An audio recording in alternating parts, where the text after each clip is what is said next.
כשהתחושה הפנימית בתוכך תהיה קשה מדי, את תרצי להשתמש בחומר או במשהו מסוים, שבדרך כלל יהיה הרסני עבורך. הטלפון הנייד שלך איתך 24/7, ולפעמים הוא פועל עבורך גם כמווסת מצב רוח.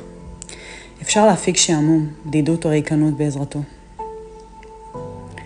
עם הבריחה לטלפון לא תצליח למלא את הבור הפנימי. אוכל במקרה הזה יכול להיות פתרון מהיר, כי הוא הכי זמין ויכול לשנות את התחושה באופן מיידי.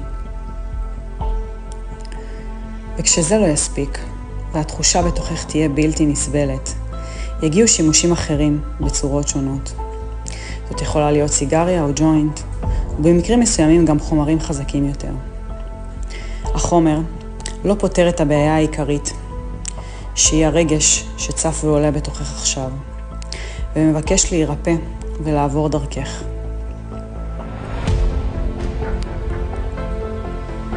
רק שתכירי בעובדה הזו, שהרגש ששם קיים, כי הוא מבקש ממך ברגע זה ריפוי והתמרה, תהיה השלמה וקבלה מלאה של המציאות כפי שהיא, ולא תהיי זקוקה לאף חומר או התנהגות הרסנית כלשהי.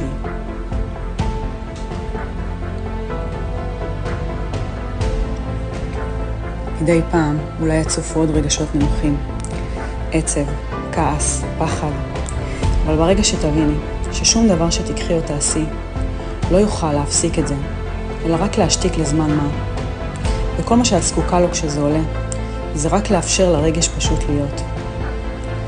ותזכי לחופש אמיתי. תוכלי לנשום עמוק, והנשימה הזאת תהיה ביטוי של שמחת החיים שבתוכך. הטבע האמיתי הפנימי שבך יוקרן החוצה לעולם, ותרגישי מלאת חיים ועוצמה. ותזכרי שהדרך של הנשמה שלך לדבר איתך היא דרך הרגשות.